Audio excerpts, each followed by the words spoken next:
오늘 34주차 교리학습입니다. 예견과 예정인데요. 예견과 예정에 대해서 아무리 뛰어난 신학자, 철학자라고 하더라도 이게 하나님의 예정이야. 이것이 예견의 교리야 라고 정확하게 하나님의 뜻을 설명할 수 있는 사람은 아마 한 명도 없을 겁니다. 단지 하나님의 말씀을 통해서 이러이러한 것들이 있다 하는 것을 우리가 배우고 의심 없이 그 말씀을 받아들이는 것, 여기에 의미가 있어요. 그래서 우리의 삶은 하나님께서 다스리시는 계획과 목적에 늘 연관되어 있습니다. 그러니까 오늘도요, 여러분, 오늘 이현숙 권사님 언니, 이현희 권사님 큰 언니시래요. 저는 이현숙 권사님 동생인 줄 알았습니다. 저도 갚아줘야죠. 동생인 줄 알았어요. 젊어 보이시더라고요. 그런데 이렇게 만난 것도, 함께 이야기를 나눈 것도 우연이 아니다 하는 것을 느꼈어요, 같이. 그러니까 여러분도 오늘 이 자리에 이렇게 계신 것이 절대 우연이 아닙니다. 우리가 함께 만난 것은 하나님의 특별한 섭리이고 하나님이 우리의 인생에 두신 뜻, 계획, 목적과 연관이 있다는 말씀이지요. 그래서 우리는요, 하나님께서 성경 가운데에서 우리에게 빛을 비춰주시는 거, 이제 그것을 취하면 되는 거예요.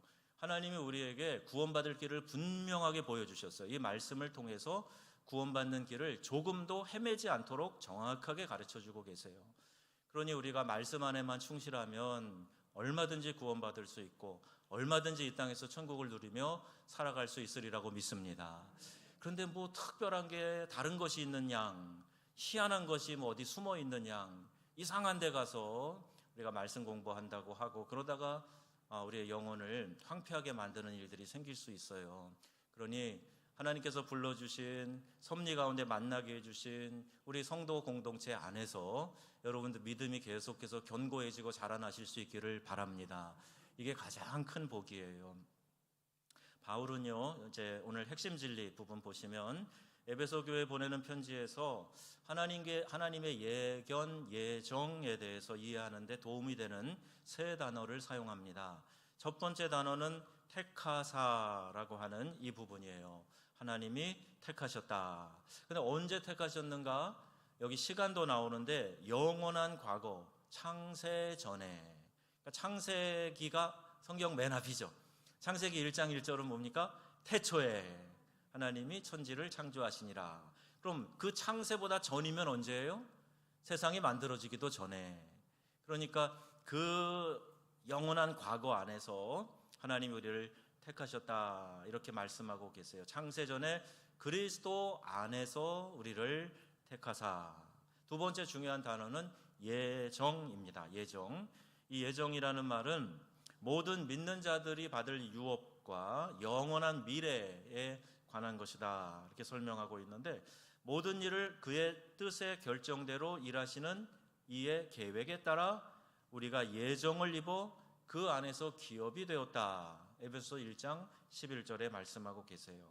이 예정이라는 단어 좀 이따 좀 더 풀어서 말씀드릴 텐데 이게 아주 중요한 단어예요. 또 하나 예비라는 말이 나오는데 그리스도 예수 안에서 우리의 사역에 대해서 그리고 살아있는 현재에 대해서 말씀하고 있습니다. 에베소 2장 10절 말씀 같이 읽겠습니다. 시작. 우리는 그가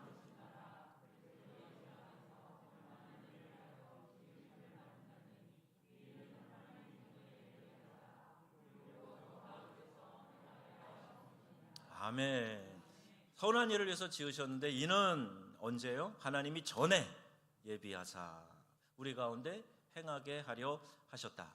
하나님이 이미 예비하셨다. 그럼 여러분 딱 생각나는 게 있잖아요. 여호와 이레. 하나님이 예비해 놓으신 거예요. 번제로 드릴 순양을 미리 예비해 놓으셨다. 그러니까 하나님 우리의 인생, 각자의 인생에 예비해 놓으신 것이 있다는 사실을 깨닫고 믿는 사람과 그렇지 않은 사람과 얼마나 큰 차이가 있는지 몰라요. 여러분, 하나님의 예견에 기초하고 그 예견은 우리 인간으로 하여금 그러한 일들을 행하도록 이끌어 가세요. 그러나 강요하지는 않으세요.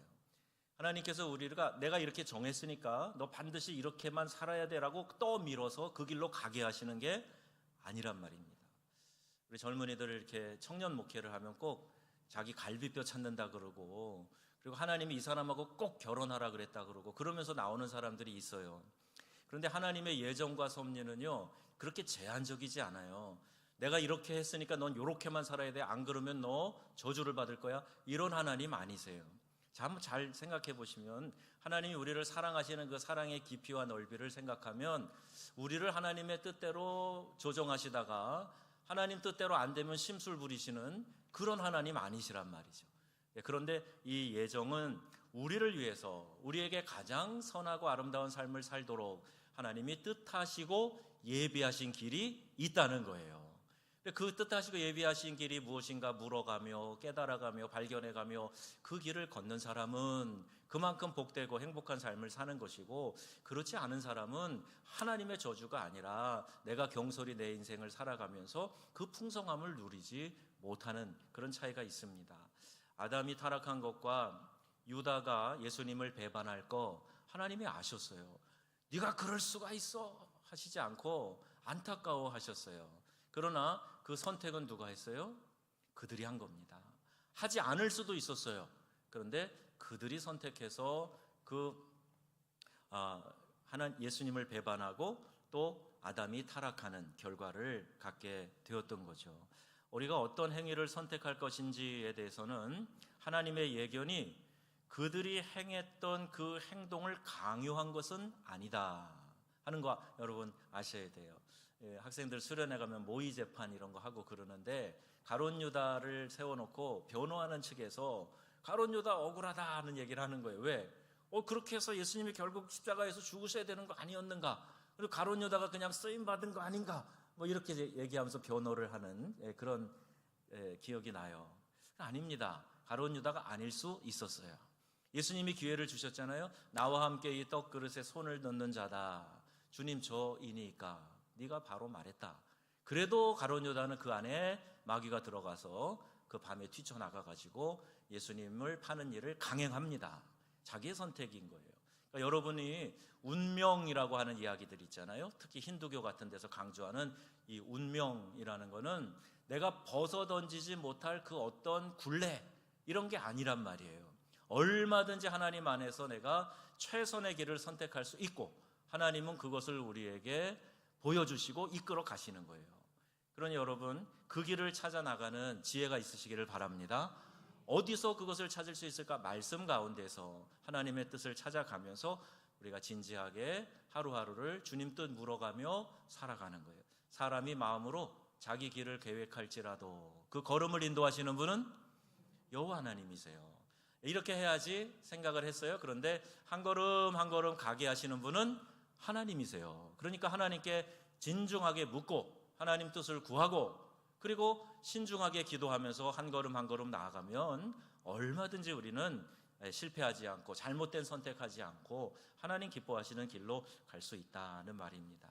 강요된 선택이 아니고 인간의 자유의지와도 갈등을 일으키지 않는다. 이거 아주 중요한 부분이에요.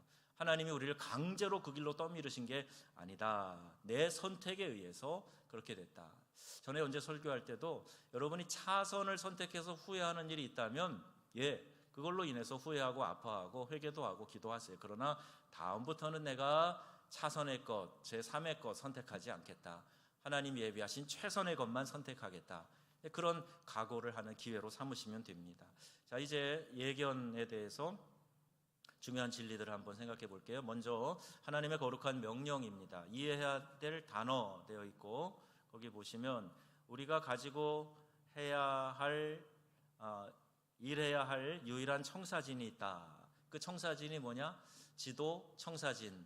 청사진 도면이잖아요. 건물을 질 때.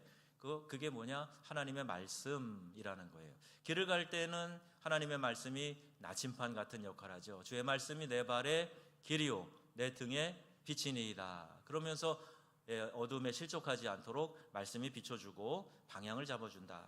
또 여기 예견이라는 말, 또 택하심이라는 말, 베드로전서 1장 2절에서 찾아볼 수 있어요. 거기에 택하심을 받은 자들에게 편지하노니 이런 말씀이 있고요. 또 로마서 11장 5절 6절에도 은혜로 택하심을 따라 남은 자가 있느니라 이렇게 말씀하고 있습니다. 하나님이 택하셨다라는 거예요. 이게 얼마나 큰 은혜입니까? 내가 너를 지명하여 불렀나니 너는 내 것이라. 이사야 43장에도 말씀하는 것처럼 베드로전서 1장에 택하여 부르셨다 말씀하고 있습니다. 이것이 다 하나님의 은혜인 거예요. 다른 사람도 있고 모든 피조물 가운데서 하나님이 나를 사랑하셔서 택해 주셨다는 거, 이거 얼마나 놀라운 일인지 모릅니다. 그리고 예정이라는 말이 로마서 8장에 있는 말씀 통해 보면 미리 정하셨다 이렇게 해석해 볼 수가 있어요. 스코필드 박사가 이제 이 부분에 대해서 간략한 형태로 얘기하면서 예견, 택하심, 예정 순으로 하나님의 섭리가 진행된다 이렇게 설명을 합니다. 그 베드로전서 1장 2절에 요 순서로 딱 말씀이 기록되어져 있는 것을 우리가 볼 수가 있어요. 1장 2절 한번 띄워보실래요? 베드로전서 1장 2절 말씀 한번 보여주세요. 시간 없으니까 그러면 인간의 자유로운 도덕적 기능에 대해서, 우리의 도덕적인 면에서 볼 때 인간은 책임적인 존재입니다. 내가 한 자유로운 선택, 자유의지에 의한 선택에 대해서 여러분 핑계대거나 책임을 전가해서는 안 돼요. 죄의 본질이 뭐냐? 책임 전가예요. 아담과 하와가 처음에 만났을 때는요, 아담이 정말 진한 사랑의 고백을 합니다. 이는 내 뼈 중에 뼈요 살 중에 살이로다 하면서 하와를 그렇게 기뻐해요. 그런데 선악과를 따먹고 난 다음에 제일 먼저 뭘 하죠? 아담이 핑계댑니다. 하나님이 만들어서 나에게 데려다 온 이 여자가 나에게 이 과일을 따먹게 했습니다. 그래요. 하나님 만들어서 좋다고 할 때는 언제고 금방 마음이 바뀌어가지고 그 여자가 나한테 이걸 먹게 해서 먹었다 책임 전가하는 거, 이게 죄의 본질이에요. 그러니까 내가 선택한 것에 대한 책임은 누가 져는 거예요? 내가 져야 되는 겁니다. 자유의지는 그런 겁니다. 핑계대지 못할 거다 말씀하고 있어요. 그리고 하나님의 예견과 선택과 예정은 단지 하나님의 절대적인 뜻 가운데 한 부분이에요. 하나님의 그 모든 전체적인 뜻 중에 한 부분이다 이렇게 보시면 됩니다. 우리가 하나님의 예견을 이야기할 때 먼저 생각해야 될 중요한 전제가 있는데, 하나님은 전지하시다는 거예요. 모든 것을 아신다, 이게 전지거든요. 모든 것을 하나님이 아신다. 그러니까 지식에서 온전하신 하나님이시기 때문에 욥기 보면 이런 고백이 나와요. 37장 16절 시작. 그대는 겹겹이 쌓인 구름과 이렇게 하나님의 완전한 지식, 경이로움에 대해서 성경에는 빼곡하게 묘사하고 있는 것들이 있습니다. 또 하나님께서는 세상과 자연에 대해서도 잘 알고 계세요. 그 중에 시편 147편 5절 말씀입니다. 우리 주는 위대하시며 능력이 많으시며 그의 지혜가 무궁하시도다. 다함이 없다, 끝이 없다 말씀하고 있어요. 마태복음 10장 30절에는 인간에 대하여도 하나님 모든 것을 아시는데 너희에게는 머리털까지 다 세신 바 되었나니. 이게 하나님이 우리에게 이만큼 지극한 관심을 가지고 계시다는 말씀이죠. 또 시편 49편 11절에는 여호와께서는 사람의 생각이 허무함을 아시느니라 말씀하고 있고, 히브리서 4장 13절 말씀이에요. 시작. 지으신 것이 하나도 그 앞에 나타나지 않음이 없고 우리의 결산을 받으시리에 눈앞에 만물이 벌거벗은 것 같이 드러나느니라. 아멘. 하나님 앞에 설 때 모든 것이 다 명명백백해진다는 말이에요. 이 땅에는 절대 그런 거 없습니다. 명명백백 없어요. 아무리 투명한 척 해도 아니요, 주관적이에요. 그러나 하나님 앞에 서게 되면 벌거벗은 것 같이 모든 것이 다 드러나게 된다. 사도행전 15장 18절에 보면 과거, 현재, 미래에 관한 것을 다 알고 계신다. 즉 예로부터 이것을 알게 하시는 주의 말씀과 말씀이라 함과 같으니라. 그리고 과거, 현재, 미래를 하나님은 통달하시는 지혜를 갖고 계세요. 그것이 하나님의 전지하신 속성입니다. 또 하나는 하나님의 주권이에요. 하나님께서는 절대적인 능력과 권위와 통제력을 가지고 계세요. 하나님은 전지하시면서도 절대적인 능력을 소유하고 계세요. 시편 139편 16절 말씀에 같이 읽어봅니다.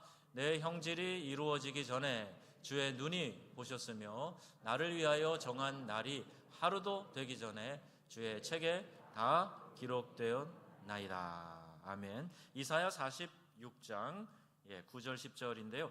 46장 9절 10절 말씀도 읽어보겠습니다.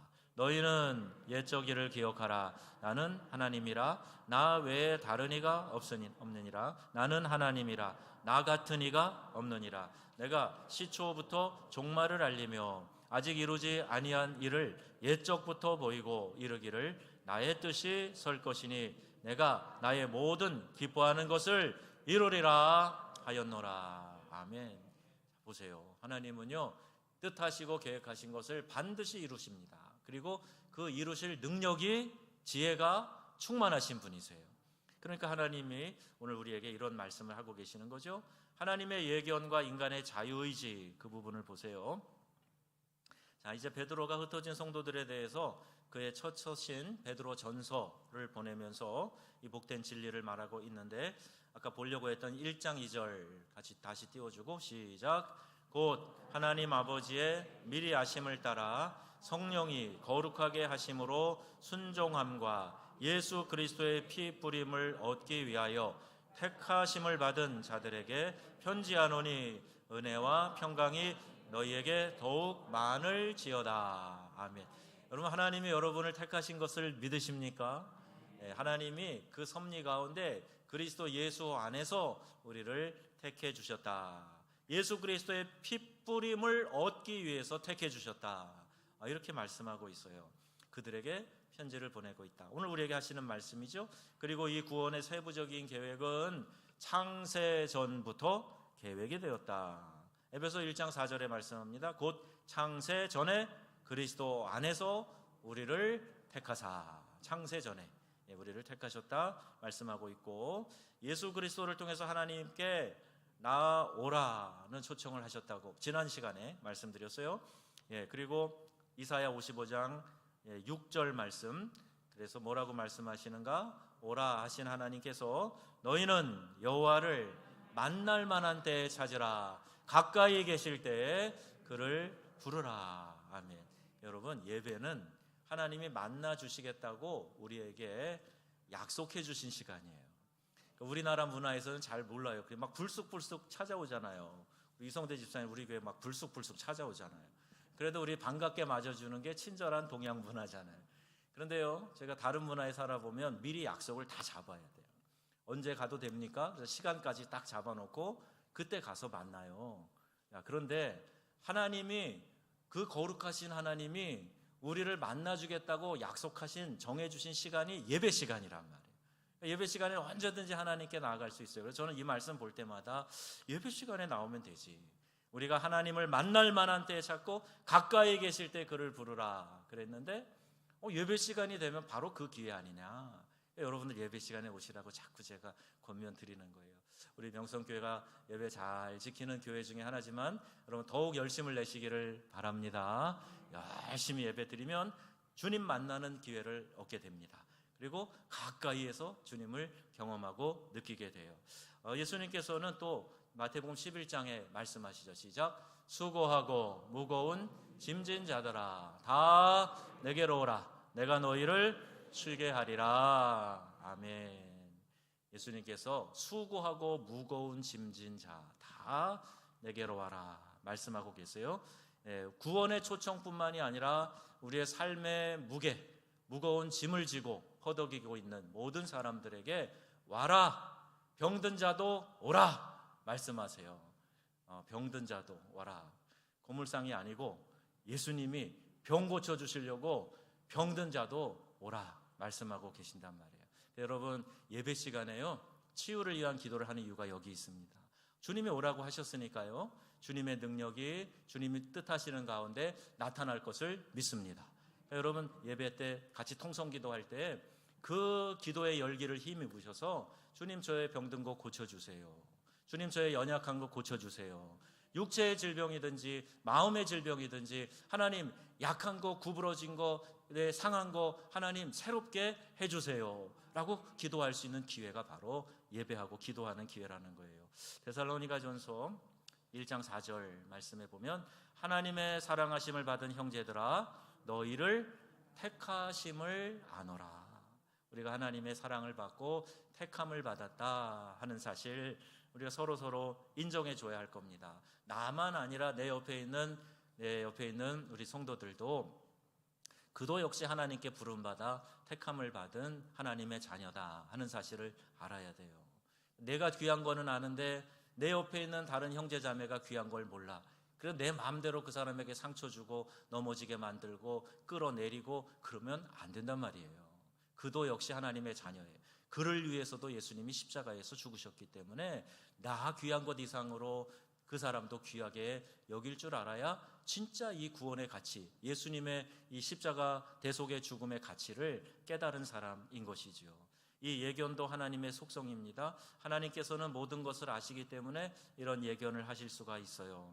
우리는요, 추측으로 말하고 짐작하고 의아해하기도 하지만 하나님께서는 모든 것을 과거, 현재, 미래 꿰뚫어 아시기 때문에 하나님의 지혜는 분명하다. 그래서 그 하나님의 예견, 예지는 우리가 믿을 만한 것이다. 이렇게 말할 수가 있어요.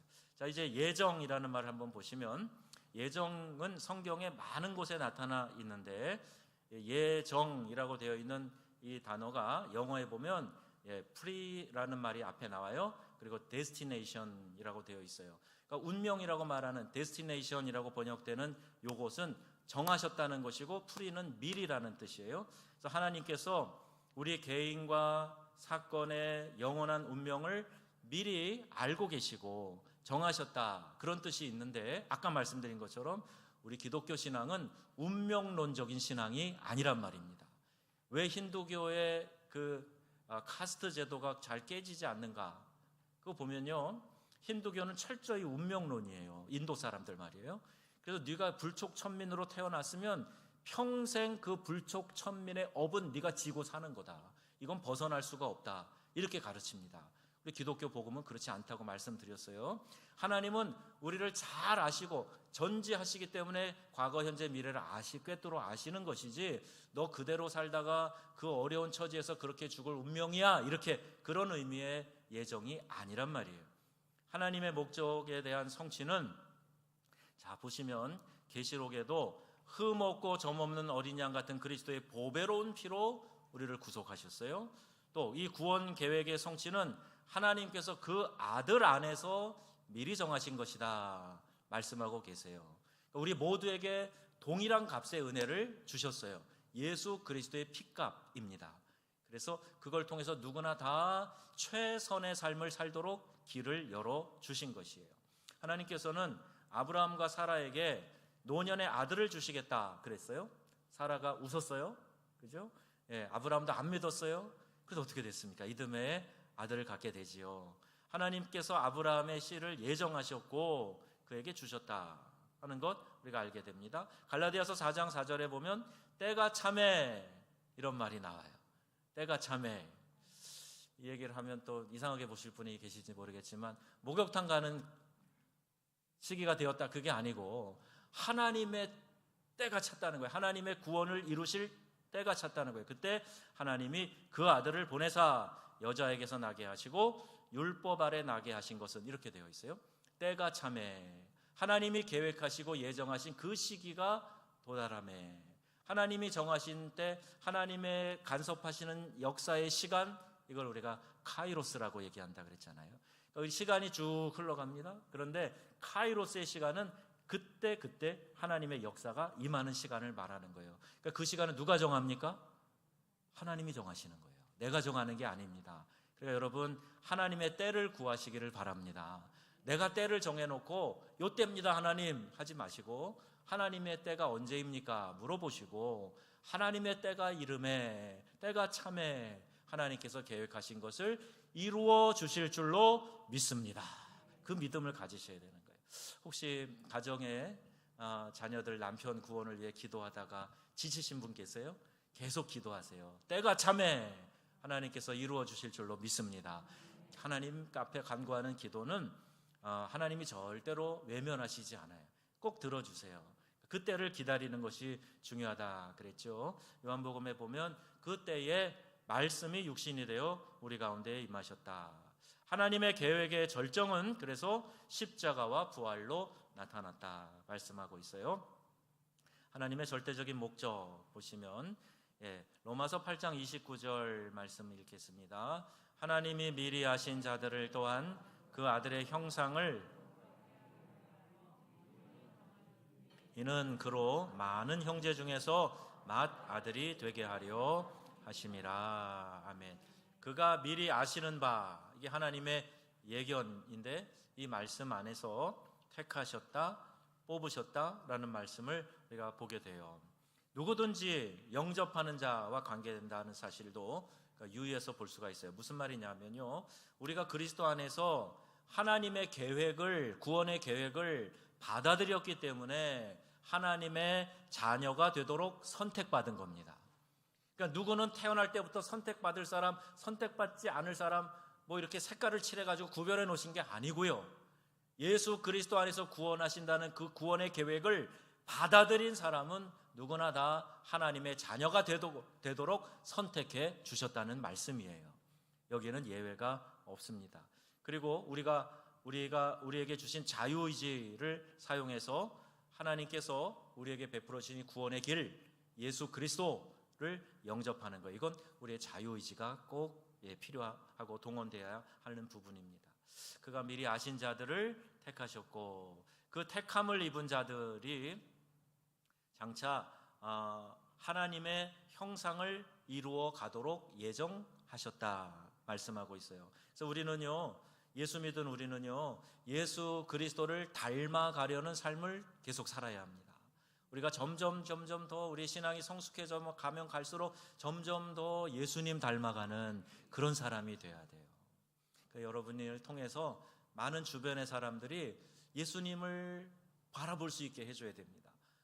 이 사람은 꼭 예수님 같아, 예수님 닮았어, 저 사람을 통해서 예수님이 어떤 분이신지 내가 좀 상상할 수 있을 것 같아, 이런 마음이 들도록 우리가 살아가는 게 삶의 목표가 돼야 되는 거예요. 어려울 때, 배고플 때 예수 믿어서 복받고 이 가난에서 해방되는 게 목표였다면 여러분, 그건 진짜 완전한 복음이 아니에요. 복음의 한 부분에 불과합니다. 이제 좀 더 성숙한 신앙 인격이 되어서 예수 믿는 사람은 정말 예수님 닮은 인격, 예수님다운 향기를 바라고 삶의 성숙함과 고매함이 예수님 닮은 사람이 되어 누가 그 사람을 통해서 그를 바라볼 때 예수님이 보여지도록 하는 그런 삶을 살아야 된다는 거예요. 말이나 행실에 있어서. 저와 여러분이 그렇게 되어져 갈 수 있기를 바랍니다. 그 일을 위해서 우리가 기도하고 목표를 그렇게 세워가야 하지요. 자, 이제 4절을 위해서 보시면 우리로 사랑 안에서 그 앞에 거룩하고 흠이 없게 하시려고 우리를 예정하셨다. 아들의 형상과 같아질 수 있도록 우리가 더욱 자라게 하셨다. 빌립보서 2장 13절 말씀 읽겠습니다. 너희 안에서 행하시는 이는 하나님이시니 자기의 기쁘신 뜻을 위하여 너희에게 소원을 두고 행하게 하시나니. 아멘. 여러분 막 기도하면서 마음에 소원이 생기잖아요. 기도하면서 하나님의 뜻을 구하는 중에 마음에 소원이 생기면 하나님의 기쁘신 뜻을 위해서 우리에게 그 소원을 넣어주신 것일 수 있어요. 그러니 그게 얼마나 이루어질 때 하나님께 영광이 되겠습니까? 그러니까 무조건 잘 되고 세상에서 성공해서 하나님께 영광 돌리게 해달라 하기 전에 이 소원의 발로가 하나님이 주신 것인가를 먼저 생각하셔야 돼요. 하나님이 내 안에 넣어주신 꿈인가를 먼저 생각해 보셔야 돼요. 우리 자녀들에게 이 꿈을 주셨는가? 하나님으로부터 온 비전인가? 그렇다 그러면 그게 이루어질 때 하나님께 영광이 되는 거지, 내 마음대로 정한 인생의 성공이 이루어지는 것과 하나님께 영광 돌리는 것은 무관합니다. 여러분 이걸 착각하시면 안 돼요. 그래서 먼저 하나님이 주시는 꿈, 그 비전, 내 인생의 데스티니, 이걸 찾아가는 것이 먼저 우리에게 있어야 한다. 빌립보서 2장 13절 대할 때마다 여러분 그 말씀 생각하시면 좋겠어요. 에베소서 1장 11절 12절 말씀에도 하나님의 계획에 따라 우리를 예정하셨다. 그 안에 기업이 되었다 말씀합니다. 또 12절 말씀 읽겠습니다. 1장 12절 시작. 이는 우리가 그리스도 안에서 전부터 바라던 그의 영광의 찬송이 되게 하려 하심이라. 아멘. 여러분이 하나님의 영광의 찬송이 되시기를 축복합니다.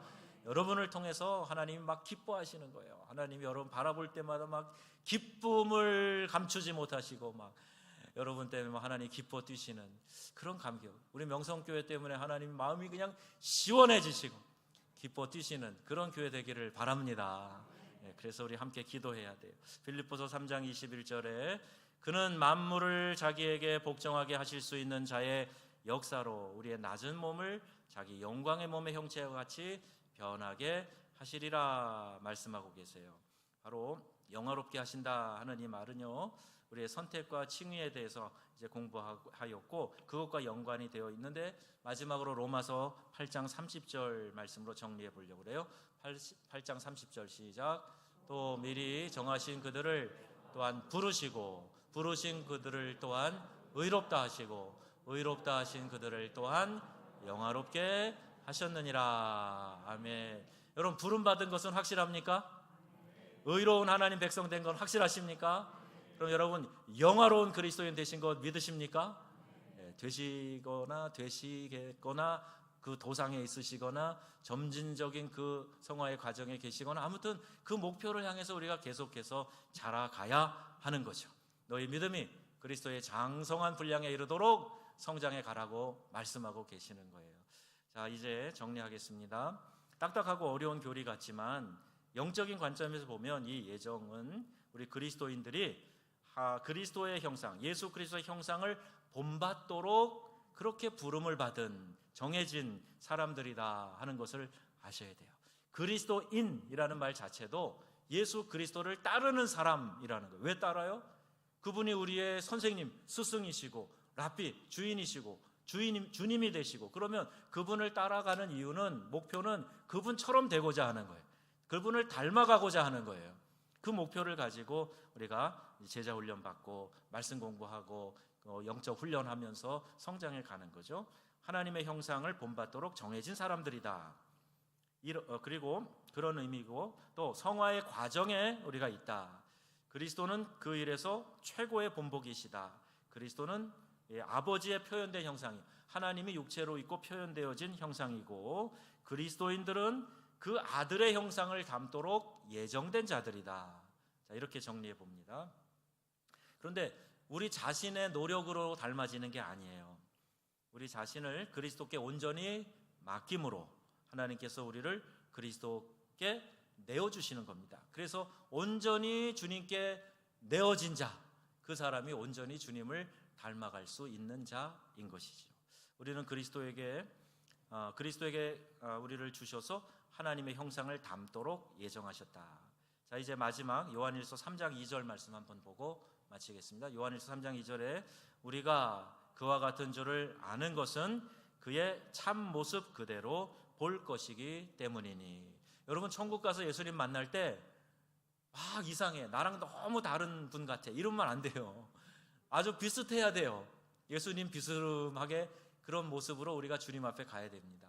인종은 다르고 뭐 피부색은 다르고 어떻게 보일지 몰라도, 그러나 영적으로 통하는 거기 때문에 가서 보면 우리 주님을 대할 때 부끄러움이 없고 막 가서 막 끌어안고 싶고, 우리 주님 만난 것이 너무 기쁘고 감격스럽고, 우리 주님을 많이 닮아가면 천국에서 여러분 그런 느낌을 경험하시게 될 거예요. 우리 신앙의 여정에서 우리 모두가 다 예수님 닮아가는 믿음의 권속들 되시기를 주님의 이름으로 축원합니다. 아멘. 하나님 아버지,